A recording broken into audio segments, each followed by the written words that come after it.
This video contains words and phrases that may make you giggle. However, they are indeed car parts. Viewer maturity advised. So, where we left off was with the UFO over here.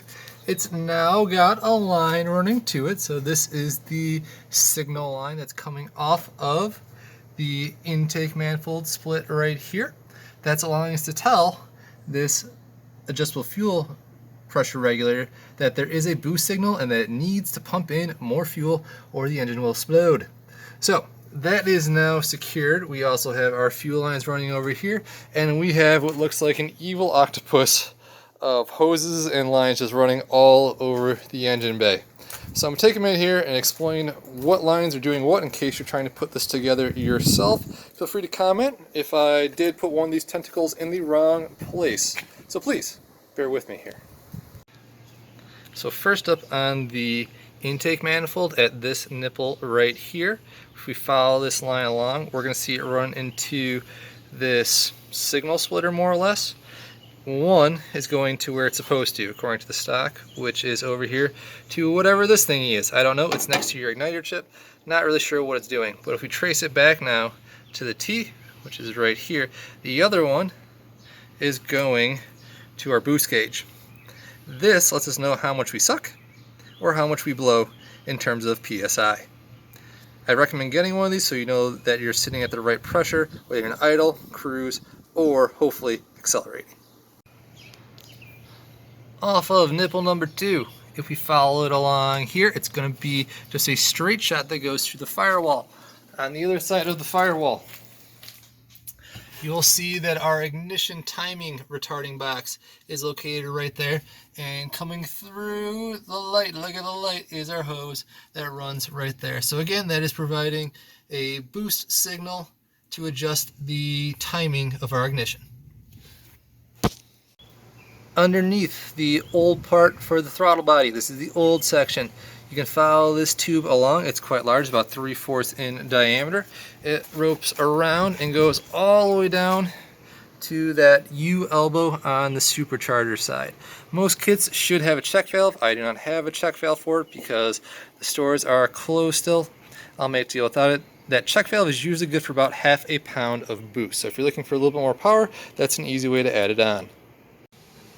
On the back of the actual supercharger unit, you'll find one pipe going from the supercharger right here back to the wastegate actuator, and then I have put small seals on the other ports that are located on the supercharger. So there's 3 ports. 3 ports. I've sealed off 2 and left the 1 for the wastegate actuator. Off of your cam cover right here, you'll follow one that snakes up and around. I will adjust this later for size, and pinches back onto the other end of that U. Inside of here, which you can't see, which is located right about here, is a small diaphragm that makes the diameter of the pipe much smaller. So it's supposed to help out with idle problems if you're having any. Others have recommended attaching this to a different spot, but this is what's currently working for us. Before you go any further, make sure that all of your hoses are secured with clamps and they're not pinched or kinked. We want to be able to have anything that's flowing through them flowing easily unobstructed. So I've double checked that.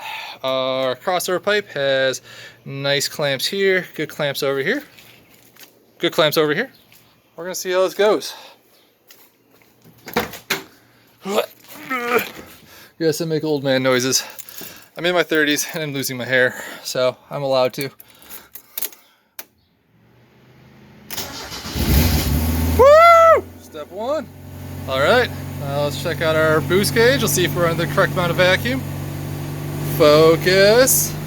Focus. Alright, so right now we're about -20 PSI, which is a good sign that we don't have any vacuum leaks coming in here. Now, if I put partial throttle on, we should see the needle go back to about 0. That's like when you're cruising, so you don't need the boost. Alright, put some throttle on there. Alright, didn't really move too much. That's not a great sign. And we're back down to about where we need to be for boost. Let me give it a quick hard blip.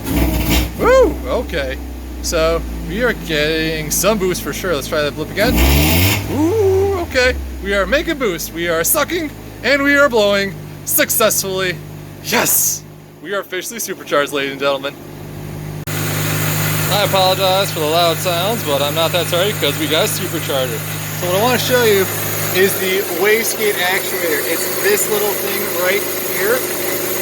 When we're at idle, it should be open, which allows air to flow into the engine so it can still idle correctly. Ooh, we do have one kink over here. I'm going to check that one out later. But the actual wastegate actuator, when we're idling, should be up, allowing air to flow through. When we hit the throttle, that little, again, flap, which is kind of hard to see, it's right here, should press down towards this screw over here.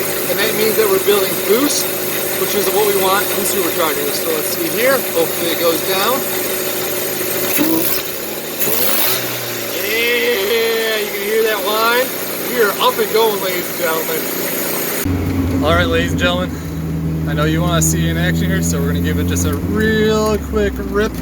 If it's all clear over here, we're just going to get through first gear, hopefully make some really nice noises, and then after that, clean up for a little bit, call it a day.